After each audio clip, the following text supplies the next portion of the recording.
Son las tardes de Cuidando tu Salud. Soy el doctor Elmer Huerta, encantado de estar con ustedes. Ahora vamos a conversar con un investigador peruano, el doctor Fernando Mejía. Él es médico infectólogo del Hospital Cayetano Heredia. También es investigador del Instituto de Medicina Tropical Alexander von Humboldt de la Universidad Peruana Cayetano Heredia, porque acaban de terminar un estudio que es interesantísimo para ver el impacto de esta enfermedad sobre los pacientes en el Perú. Doctor Mejía, muy buenas tardes. Gracias por estar en Cuidando tu Salud. Muy buenas tardes, doctor Huerta. Muchísimas gracias por estar con nosotros. Por el formato del programa tenemos un corto tiempo, tenemos 3 minutos y medio en este segmento. A ver, doctor, Cuéntele rápidamente a nuestros oyentes cuál fue el objetivo del estudio que ustedes hicieron y brevemente descríbalo, por favor. Sí, el objetivo del estudio fue determinar de qué se morían o por qué se morían los pacientes con COVID-19 que llegan al Hospital Cayetano Heredia. En resumen, y la conclusión finalmente del estudio es de que depende mucho del momento en el que llegue. ¿Qué significa? Y eso lo medimos a través de algo que se llama saturación de oxígeno, que se mide a través de un aparato de pulsoxímetro. Cuando llegas más temprano con una saturación no tan baja, tú sobrevives mejor. A diferencia de cuando llegas en forma tardía, la probabilidad de muerte es altísima. Muy bien. Entonces ahora sí, vamos despacio que estamos apurados. El objetivo de su estudio fue determinar qué pasaba con los enfermos de COVID-19 que llegaban al Hospital Cayetano Heredia. Llegaron algunos cientos, creo que son más de 350 y tantos los que ustedes estudiaron, y fue determinar de qué mueren, cómo llegan, en qué momento se mueren. ¿Cómo hicieron el estudio? ¿Qué tuvieron que hacer? ¿Revisaron las historias clínicas? ¿Qué tuvieron que hacer para encontrar la respuesta a sus preguntas? Conforme llegaban las historias clínicas al archivo, se revisaba la historia clínica y se tomaban datos clínicos del paciente, datos laboratoriales, pero íbamos con un objetivo claro, porque en nuestra observación era evidente que los pacientes que llegaban con saturaciones más bajas, veíamos que finalmente terminaban falleciendo, ¿no? Independientemente de la edad, independientemente de diversos factores. A ver, expliquémosle a nuestros... morbilidad, sí, que eso fue lo que más nos llamó la atención, ¿no? Wow.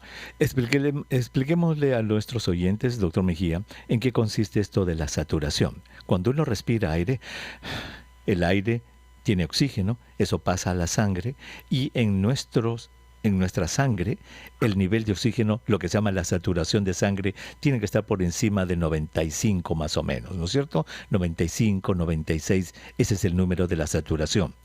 Lo que usted nos dice es que los pacientes que llegaban a la Cayetano Heredia con saturaciones bajas de oxígeno, muy bajas, esos eran los que más morían. Así es.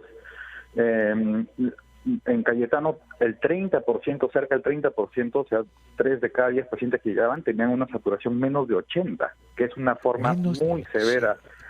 Así es. Entonces, de ahí se explica la elevada mortalidad que tenemos, ¿no?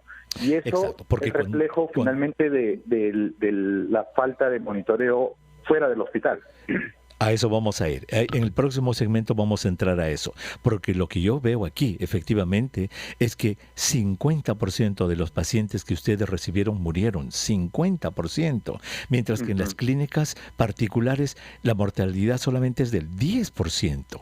O sea que hay una diferencia enorme en la mortalidad, y usted nos dice que tiene que ver con que estaban llegando demasiado tarde con niveles de oxígeno muy bajos en la sangre. Doctor, vamos a hacer una pausa. Cuando regresemos, quiero que nos cuente las implicancias de este importante estudio. No se vayan, que regresamos.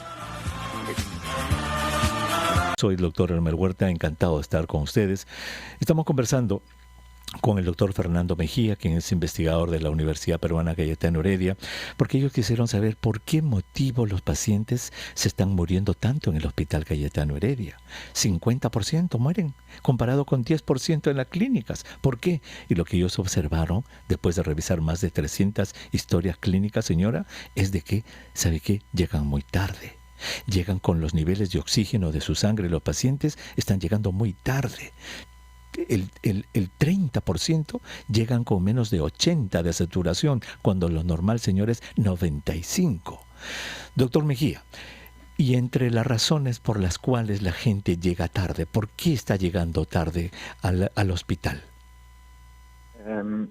Una de las razones es, y creo que la principal, es la falta de oxígeno en distintos sitios, ¿no?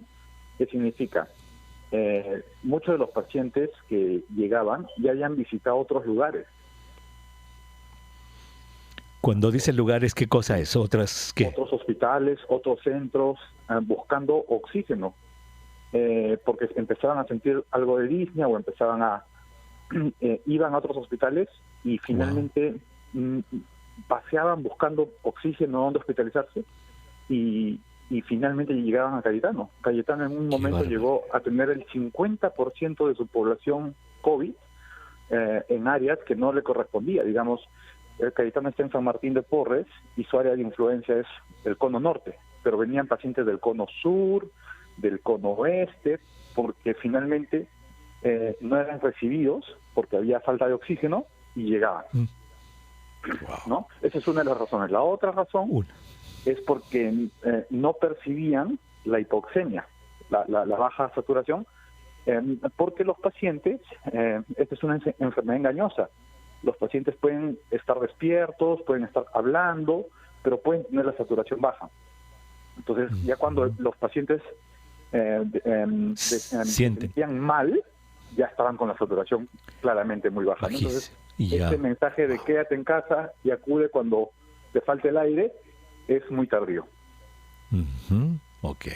La otra razón es, hay múltiples en realidad, pero creo que la más importante es esa de los pacientes. Esas dos. No accedían, exacto. Ahora, obviamente, si tuviéramos un sistema primario de salud, doctor, si tuviéramos postas médicas en los vecindarios que puedan dar esta atención a los cuales los pacientes puedan ir y se puedan monitorear en sus postas médicas locales, qué maravilla sería. Pero no tenemos ni siquiera postas médicas que están funcionando. Así es, o sea, es falta de monitoreo. Puestos primarios de salud, yo puedo darte, era bien difícil que tengan un pulsoxímetro, ¿no? Exacto. No están implementados.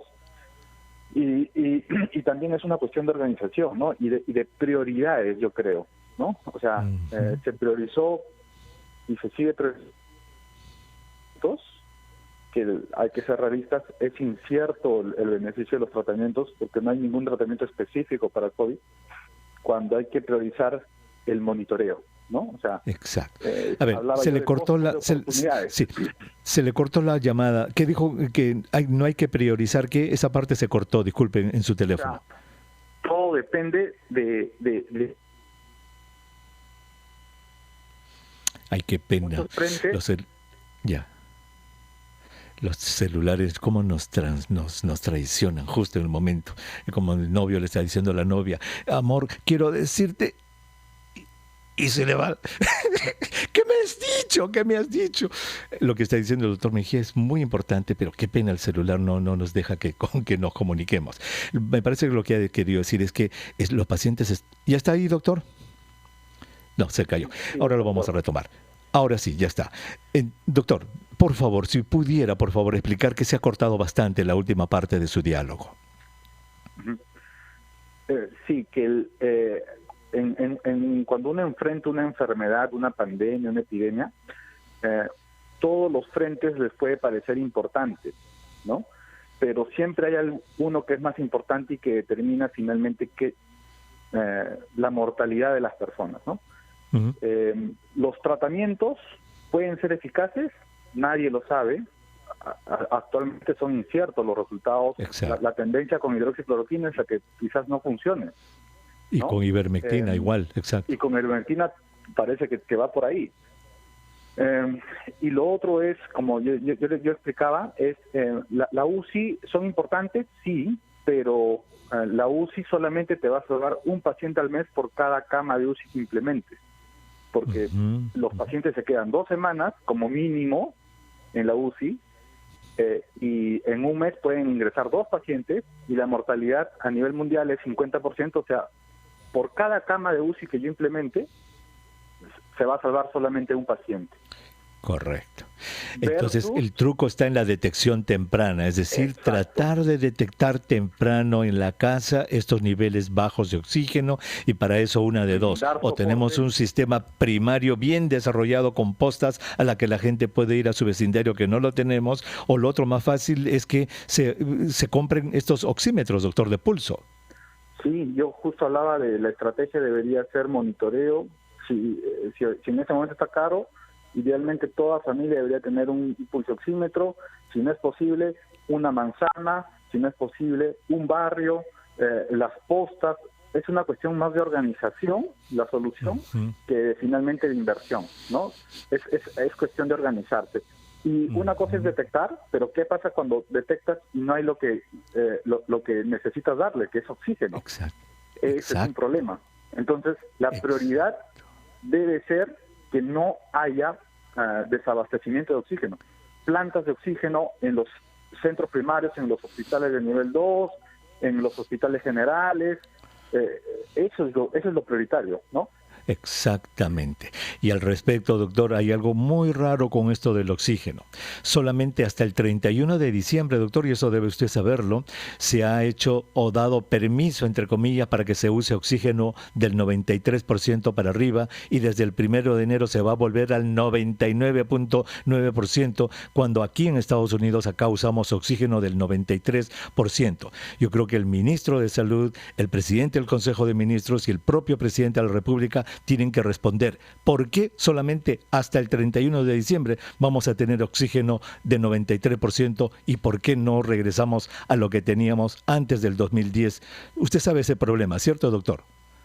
Totalmente. Yo he averiguado, inclusive sale mucho más costo efectivo poner plantas de oxígeno que brindan oxígeno al 93, 95%, y poner camas no de UCI, sino camas generales y con personal mínimamente entrenado para tratar de disminuir la mortalidad de los pacientes en el Perú. Así es. De Doctor, lejos, lo que es mucho ustedes más han costo efectivo. encontrado, sí, perdón, lo que ustedes han encontrado, los hallazgos de su estudio son un dedo directo acusador a este hecho de que en el Perú hemos tenido el requerimiento de usar oxígeno al 99.9% y ya no teníamos de dónde producirlo, cuando hemos podido producir del 93% para arriba y mucha más gente se hubiera salvado. Doctor Fernando Mejía, muchísimas gracias por haber estado con nosotros y por habernos abierto los ojos a esta realidad del oxígeno y de la necesidad de que la gente tenga este vital elemento y que vaya más temprano al hospital con estos oxímetros de pulso que por lo menos en su casa deberían tener. Gracias, doctor Mejía. Muy amable, gracias, Leo. Muchísimas gracias. Ahí está.